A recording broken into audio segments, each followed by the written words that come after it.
everyone, welcome to Biophilia's video on part 3 of chapter Biological Classification. So making this videos more accessible to everyone, do like, share and subscribe and hit the bell icon for updation of new videos on this channel. So let's start this video by understanding the second kingdom of our study, that is kingdom Protista. So before understanding kingdom Protista में क्या है and what all things are happening in kingdom Protista, first we need to understand who introduced the Protista kingdom. So kingdom Protista को first time term किया गया था by Ernest Haeckel. He was the person who had introduced kingdom Protista. So ये kingdom Protista में exactly कौन members involved होते हैं और who all members are included in this kingdom.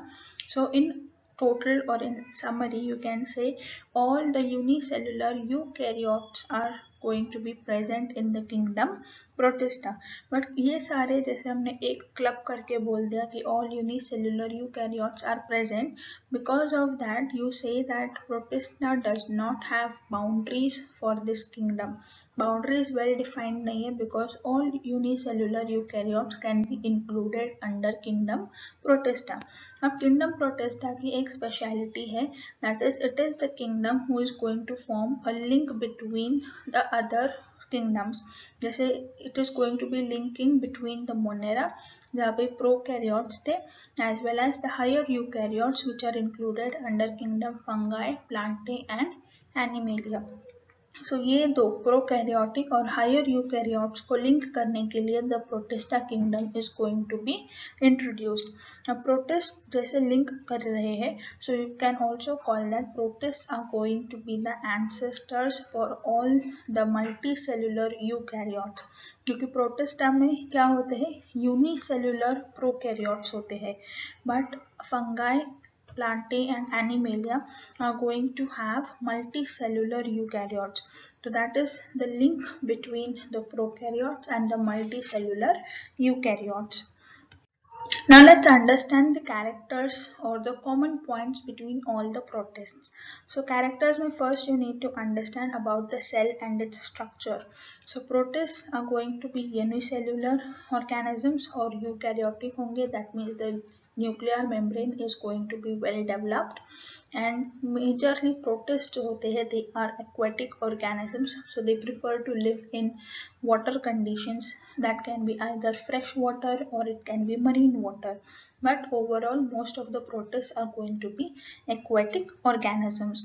Second point याद रखना है that the cells, since they are eukaryotes, so eukaryotes are going to have cell organelles. They are going to be membrane bound cell organelles along with 80S cytoplasmic ribosomes. Till the last kingdom, that was Monera. Monera में हमने देखा था कि cell organelles absent होते हैं and only 70S ribosomes are present. But in the comparison, protists are going to have membrane bound cell organelles as well as 70S cytoplasmic ribosomes. So this was a comparison between the revision of Monera kingdom and the new properties of protists. So third point, that is some cells are going to have cellulosic cell wall. So cell wall जो होगी that will be made up of cellulose in some of the cells of protists. So cell wall cellulosic होगी, as in the case you can see for higher plants as well. Then for locomotion, protists can have either flagella or they can have cilia, and both the structures, that is flagella as well as cilia, are going to have microtubules. और microtubules जो होते हैं they are going to be arranged in a certain pattern, और वो pattern को बोलते हैं 9+2 pattern of microtubules.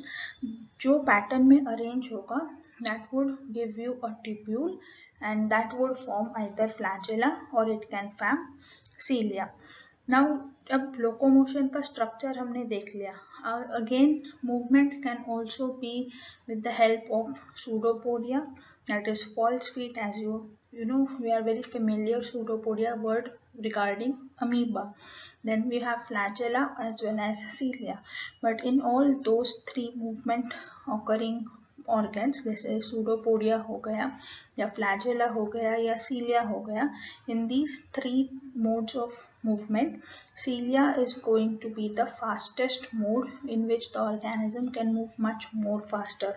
So अगर ये तीन organs के साथ रेस लगाई जाए, so cilia is going to win the race in the fastest mode of movement. Then mode of nutrition among the protists is going to be photosynthetic. Then it can be holozoic, यानी वो index कर सकता है just like humans, or it can be saprobiotic, that is it can live on dead and decaying matter, or it can also be parasitic, that is it is going to absorb nutrition from other host. So all these things, there is one exception, or you can say one special organism, that is Euglena. Euglena जो होता है, it is going to have mixotropic nutrition. Mixotropic nutrition क्या होता है? Mixotropic is nothing but majorly it will function as a photosynthetic organism, and if in case the light is not available, then it can have saprobiotic nutrition in which it can live on dead and decaying matter. Now, reproduction, to maintain its existence on this planet, it can either have asexual modes or sexual modes of reproduction depending upon the various protists.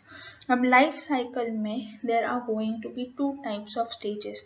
First stage is going to be zygotic meiosis and second stage can be gametic meiosis.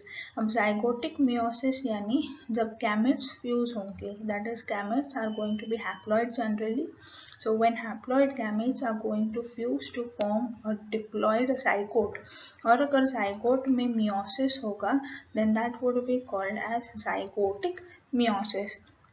Instead of zygotic meiosis to form haploid organisms, there can be another cycle, that is gametic meiosis. Gametic meiosis यानी gametes बनाने के लिए there is going to be meiosis occurring, but zygote is not going to divide. The final plant body or the final body of the organism is going to be diploid, then the gametic meiosis is going to occur.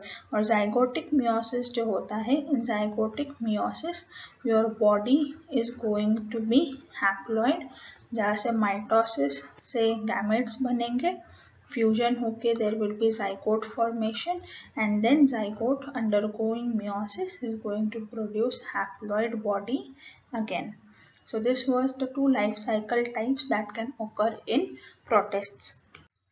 Now let's understand the correct categorization of Protista in detail. So first classification हो सकता है that protists can be classified or grouped under autotrophic, that is photosynthetic organisms. ये category के अंदर three protists come, that is diatoms, dinoflagellates and euglenoids.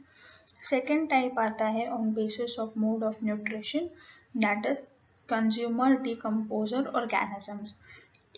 So under this majorly category comes, that is slime modes, और final category आती है of protozoans, that includes zooflagellates, sardinates, sporozoans and ciliates.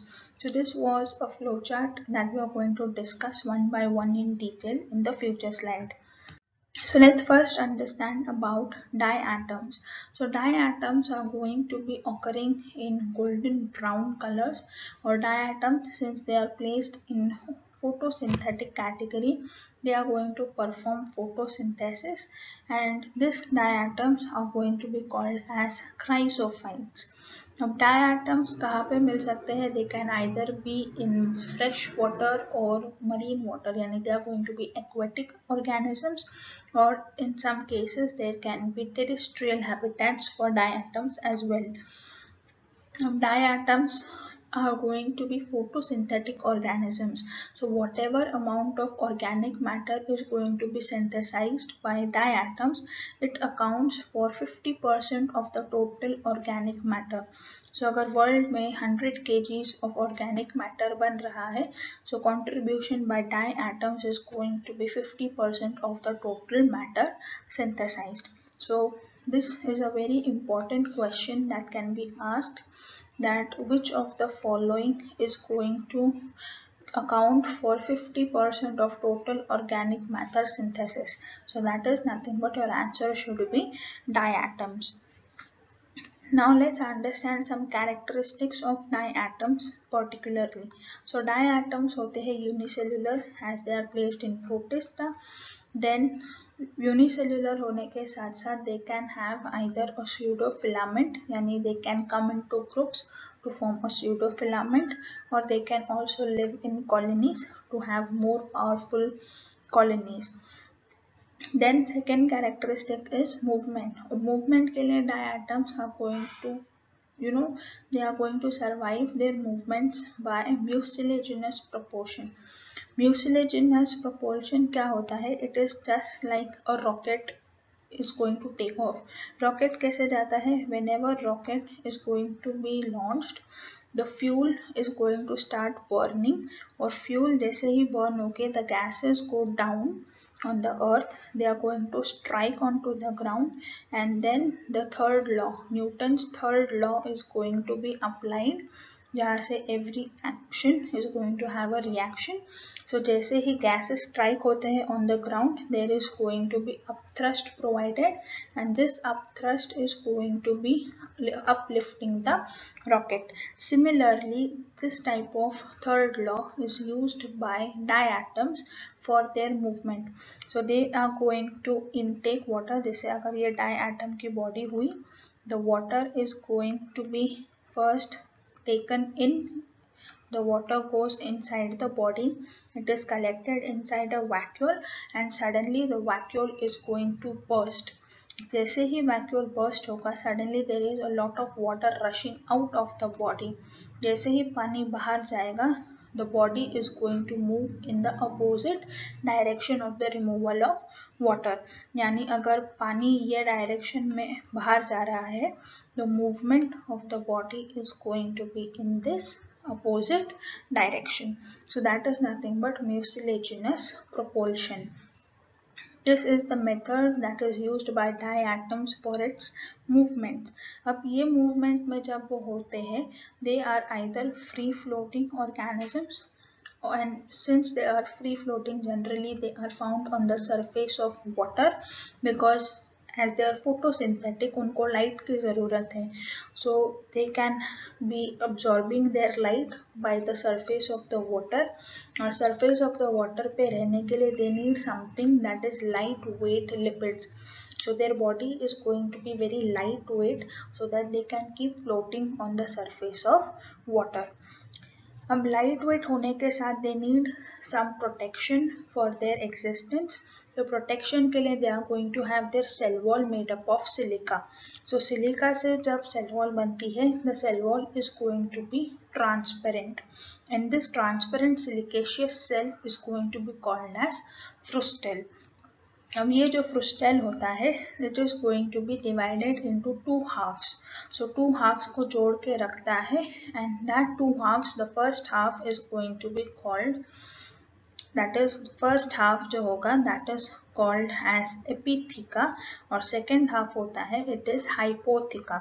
और ये एक के ऊपर एक होने की वजह से it seems to be the structure like a soap box. So you must have observed a soap box. एक कवर नीचे होता है एंड एक कवर ऊपर होता है. So they fit together onto each other to form a soap box. Similar structure is found in diatoms, जहाँ पे एपिथिका और हाइपोथिका मिला के they form a diatom. So here in the adjacent photo you can see that this is the epitheca, जहाँ पे ऊपर का structure है. Epitheca is going to fit over the hypotheca, and together they are going to form a frustule. अभी वापस आते हैं हमारे कैरेक्टर्स पे. So the reserve food material is going to be stored in the form of either oils, and it can be stored as a polysaccharide form. Now for reproduction, again for existence, they can depend on asexual reproduction. So asexual reproduction may be the common method, can be binary fission that they are going to use for reproduction. फिर जो silica sales जो होते हैं, the silica cells that we saw, the transparent silicaceous cell, whenever the diatoms are going to die, so die होने पे they do not have the lightweight lipids. वो decompose हो जाएंगे. So the last part that is going to remain after the death of diatoms, that is nothing but silica shells. So silica shells being in organic form, they will get settled onto the floor of the ocean or floor of the body. So जैसे ही ये सारे silica cells get deposited on the floor, they are going to be called as diatomaceous earth. और ये diatomaceous earth जो होता है, it is going to be used for various purposes like filtration or polishing, because they are nearly indestructible. They are so strong कि they are not going to get decomposed or destructed by any sort of mechanism.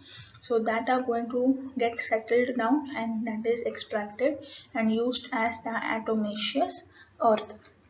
So diatoms के regarding few points to be remembered, that is 50% of the total organic matter जो होता है, that is going to be generated with the help of diatoms. फिर mucilaginous propulsion जो होता है, that is the movement method used by diatoms, is going to be an important question. फिर next question that is important, that is diatomaceous earth. So diatomaceous earth is just because of dead diatoms. So dead diatoms के silica shells से the diatomaceous earth is going to be produced. Now let's understand about dinoflagellates. Dinoflagellates जो होते हैं, they are again a golden brown photosynthetic protist, but mainly they are going to be marine. Then they are into salty environments, and some can also be freshwater forms. So terrestrial forms of dinoflagellates are not that really found. They are majorly aquatic forms of organism, जबकि diatoms जो थे, they can either be aquatic or terrestrial, but dinoflagellates are only aquatic. अब जो marine dinoflagellates होते हैं, they have a special property of bioluminescence. Bioluminescence because जब chemical energy is radiating light, whenever the chemical energy is going to be transformed into light energy, is nothing but bioluminescence.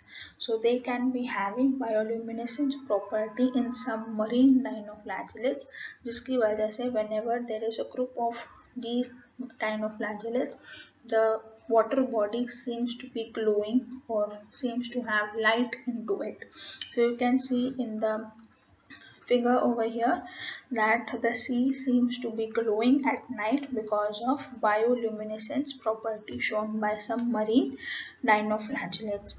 Again, there are some dinoflagellates who have red color pigment into their bodies. So red color pigment होने की वजह से when there is a lot of group of dinoflagellates coming together in large numbers, so that can also cause red tides. और red tides जैसे ही पानी के tides move करते हैं, these dinoflagellates also move along with that water, and it seems that red colored tides are appearing into the ocean or the sea.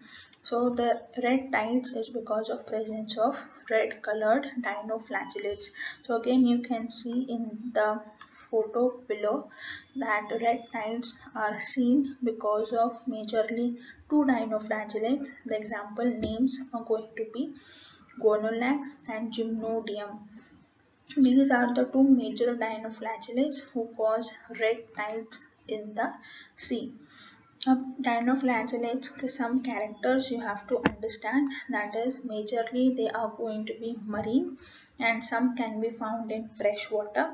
Again, as diatoms, dinoflagellates के पास भी एक rigid coat होता है, that is called as theca, and again this can be either two or there can be many plates of cellulose and pectin that are going to make the protective cover of this dinoflagellate. अब movement के लिए dinoflagellates, as the name dino means two and flagellate means flagella. So there are going to be two flagella present in these organisms, और ये दो flagella different होते हैं from each other, because of that you call it flagella are heterocont, that is they are different. अब different है तो what is the difference, you need to understand that as well. So एक जो flagella होता है it is going to be longitudinal, यानी position में difference होगा, और पोजीशन के साथ साथ longitudinal flagella is going to be narrow and smooth.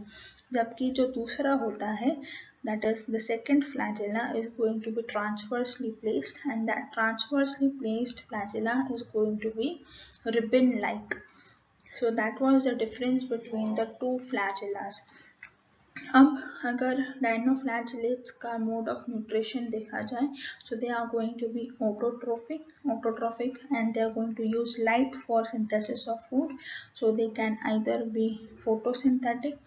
Agar if they are not preparing their own food, then they can have in some cases saprobic condition, that is they are going to survive on dead and decaying matter, या फिर they can be parasitic living on the other host.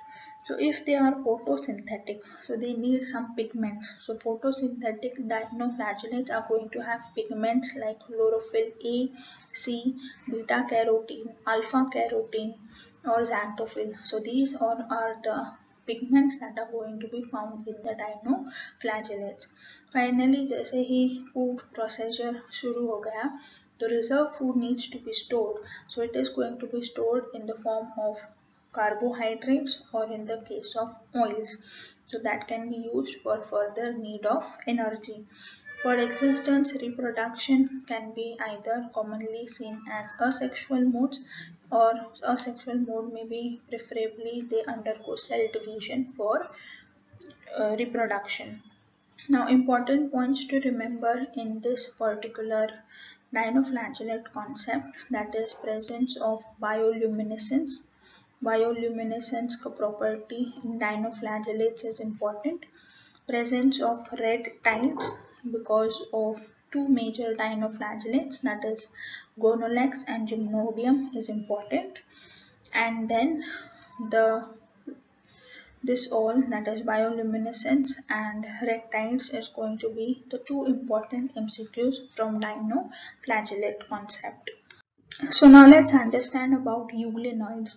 So euglenoids are going to have a group of members जहाँ पे they can be chlorophyllous or they can be non-chlorophyllous flagellated protists. अब euglenoids के जो characteristics होते हैं majorly we keep for our study to be easy. Euglenoids बोलने पे you majorly consider the organism Euglena. So Euglena को keeping in front Euglena, you are going to mention the characters of euglenoids. So first of all, being a protist, it is going to be a unicellular flagellated protist, and they can be found in water or in damp soil. So nearby water bodies also you can find Euglena. अब water में मिलता है, so which type of water? Majorly it is going to be found in fresh water and specifically to be a stagnant water. So till now we studied about diatoms and dinoflagellates. तो वहाँ पे हमने देखा था कि these two are going to live, or they are going to have their habitat as marine water.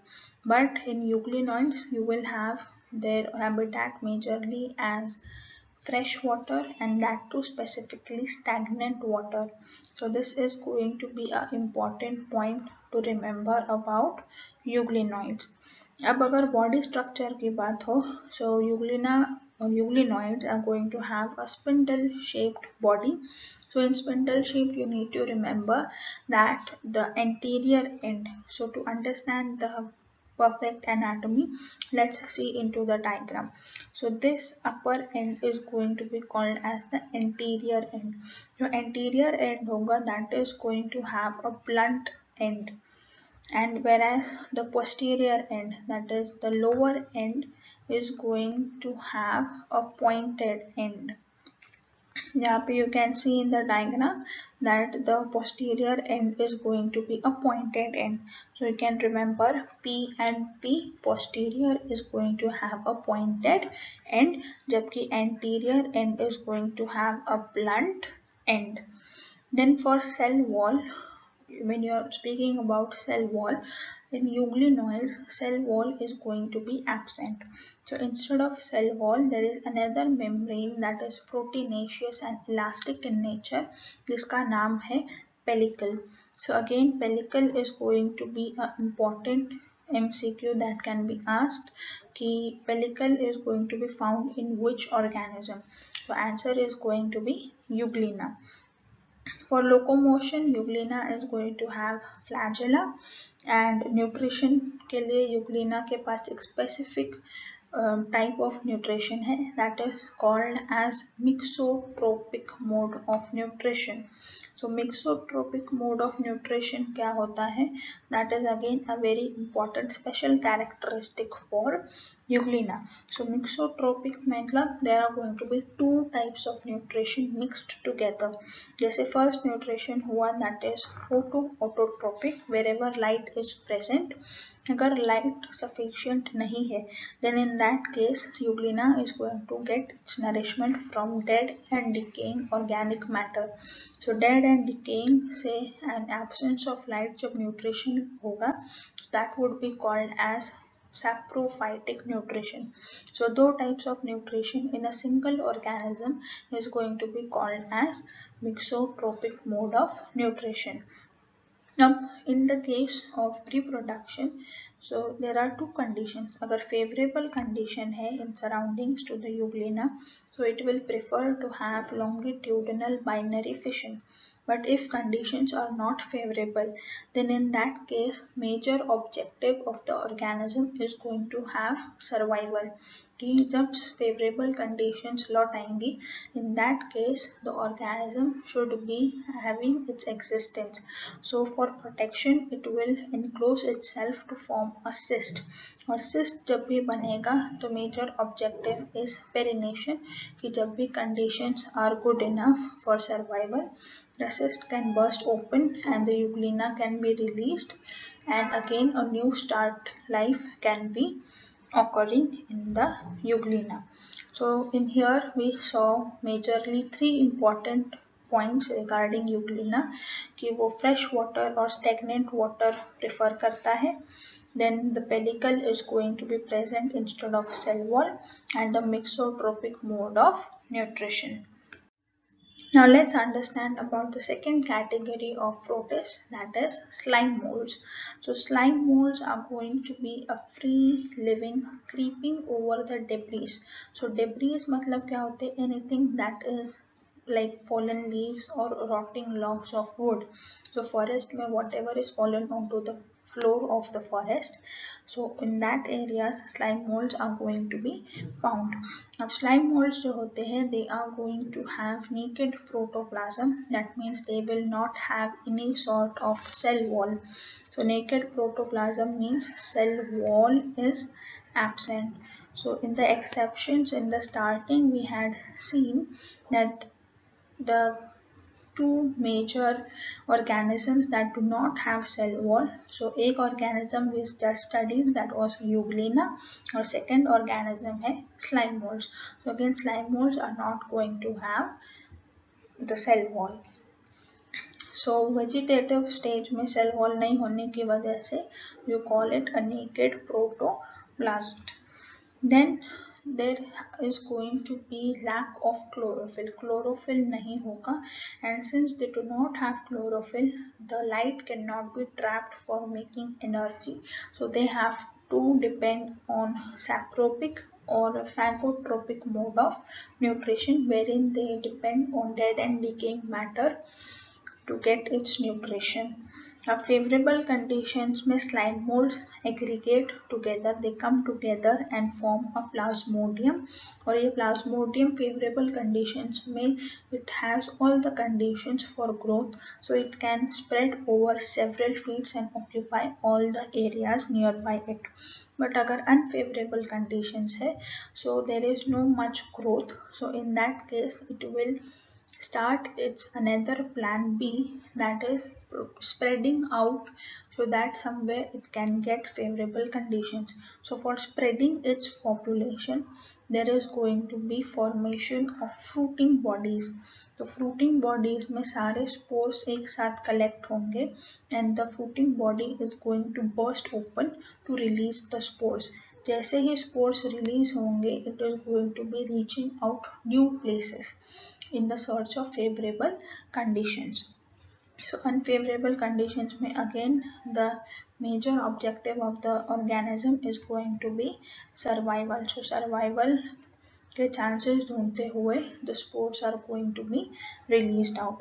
So since these are going to be suffering from different types of environment, so the spores needs to be extremely resistant for any sort of environment that it has to face. So अगर adverse conditions भी आ जाए, तो spores need to be resistant and can have ability for survival for many years, क्योंकि the organism when releasing spores does not know that favorable conditions वापस कब आएंगे. So it may take months, days or even several years to return into the favorable conditions. So till then it has to just depend on the spores कि one day the favorable conditions will return and the spores will germinate. So जब spores release होते हैं, they are going to reach different areas by the help of air currents. जैसे ही air movement होगी, the spores are going to be spreaded all over the place. Now very important point about slime molds is going to be it is a protist which is going to form a collecting link. जैसे हमने देखा था protista is forming a link between the kingdoms, that is Monera, and the other three kingdoms like Plantae, then Animalia and Fungi. वैसे ही protist के अंदर slime molds जो है they are going to form a link between plants, animals and fungi. So what are some characteristics that you say that it is having a connecting link? So अगर plants की बात हो तो plant जैसा कौन सा character show करता है, that is cell wall around spores, क्योंकि spores को extra protection चाहिए, so cell wall is going to be present onto the spores. Animals के जैसी कौन सी प्रॉपर्टी है, that the plasmodium in favorable conditions plasmodium जो फॉर्म होता है, in that case cell wall is going to be absent. So you know animals cells जो होते हैं they do not have cell wall, but plants cells do have cell wall. So that was the two properties of each, that is plant and animals. अब fungus जैसे कैसे behave करता है, so fungus जैसे behave करने के लिए it forms fruiting bodies. So these fruiting bodies will collect the spores and burst open. So fruiting bodies का formation is a characteristic of fungi. So these were the three properties in which you can see that the slime molds are going to be the connecting link between plants, animals and fungi. So again that is going to be an important point to remember about slime molds. Now last topic about the kingdom Protista, that is protozoans. So protozoans के चार type होते हैं. First is amoeboid protozoans or flagellated protozoans or ciliated protozoans, and the last that is sporozoans. अब amoeboid protozoans को कहाँ पे है and what sort of organisms are they? Let's see them. So amoeboid protozoans जो होते हैं they are going to be found in aquatic conditions. They can either be living in fresh water or in marine water like sea water, या फिर they can also be found in moist soil. So that was its habitat. अब habit कैसी है? They are going to be mostly free living organisms and in some cases they can be parasitic mode of nutrition as well. अब amoeboid protozoans के नाम से you can identify the word amoeba. So amoeba is very well connected to the locomotory structure, that is pseudopodia. So pseudopodia is going to be the structure used for movement. Now special feature for amoeboid protozoans is going to be that presence of silica cells. Silica cells can be present in some amoeboid protozoans. A very classic example of amoeboid protozoans, as its name is going to be amoeba and ant amoeba. अब ant amoeba histolytica जो organism है, it is going to cause amoebiosis, and amoebiosis is characterized by dysentery. अब next पढ़ते हैं, that is flagellated protozoans. So flagellated protozoans, again they are going to be free living organisms, either present in aquatic form. अगर free living नहीं है, then they are going to be parasitic form. As the name flagellated protozoans, locomotory organ क्या होगा? Flagella होगा. So special feature or special point regarding this flagellated protozoans is going to be sexual reproduction is going to be rare. Sexual reproduction is not going to be found mostly in this type of protozoans, or there can be several associations formed, so they can club with some other organisms, जैसे they can have commensalism, they can be symbiont wherein both the organisms are mutually helping each other, और it can be parasitic जहाँ पे एक organism का फायदा हो रहा है and other is not getting any sort of benefit out of it. Symbiotic में दोनों को फायदा होता है, both are into advantage, and commensal जो relationship होता है, in that one is benefited and other has no effect on its presence or absence. So there can be three combinations of flagellated protozoans. Flagellated protozoans का एक example to remember is going to be Trypanosoma. Trypanosoma is a flagellated protozoan that is going to cause sleeping sickness. So African sleeping sickness, you must have heard, is going to be caused because of Trypanosoma gambiaceae, and this parasite is going to be spreaded with the help of tsetse fly. So this tsetse fly, majorly seen in Africa, is going to spread this flagellated protozoan, that is Trypanosoma. और ये Trypanosoma जैसे ही किसी body में it gets involved, that is going to cause sleeping problems. Sleep pattern disturb होती है because neurological condition wherein the brain is damaged. Okay, brain damage होने की वजह से there are problems in sleeping, and because of that sleeping problems it is called as a sleeping sickness. So that was an extra point regarding how the sleeping sickness name has been occurring with the disease that is caused by Trypanosoma. अब ciliated protozoans की अगर बात हो, so they are going to be found in fresh water or it can be in marine water, and some of the ciliated protozoans are going to be parasitic in nature. As the name, the locomotory structure is going to be cilia, और ये ciliated protozoans जो है उनके पास एक characteristic feature है, that is presence of a definite region of ingestion. जैसे humans के पास mouth होता है for ingestion and anus for ingestion, similar type of definite regions are going to be present in the ciliated protozoans.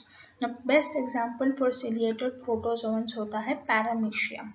So this Paramecium, as you can see in the figure adjacent to it, so this Paramecium is going to have a specific site जहाँ से there is going to be intake of food and the excretion, that is egestion of the waste material. Then speaking about sporozoans, so sporozoans के case में all the sporozoans are going to be endoparasites. Now again these are two words, endo means inside and parasites, as you know, they are going to absorb nutrition from the host. So these sporozoans are going to directly get involved inside the body, और locomotion के लिए they are not having any sort of structure for locomotion, so they depend on vectors.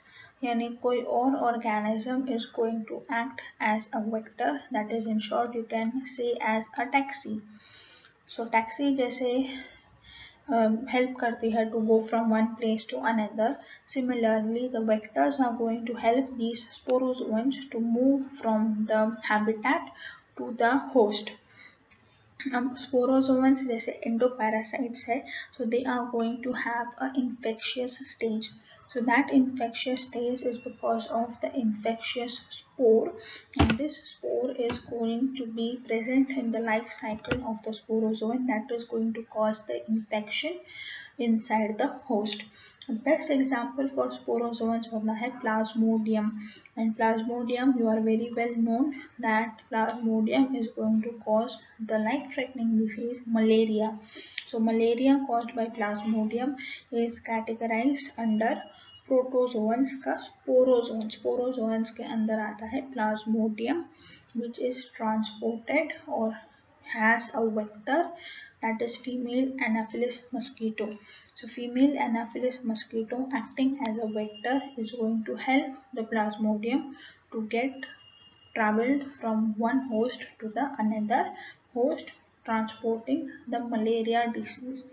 So this was all in the table form to understand about protozoans, and with this protozoans we finally complete the entire kingdom, that was kingdom Protista.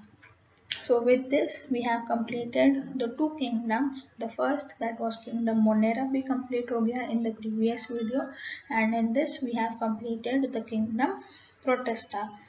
So for next kingdom, that is kingdom fungi, you have to like, share and subscribe and hit the bell icon so you get the notification for the video on kingdom fungi.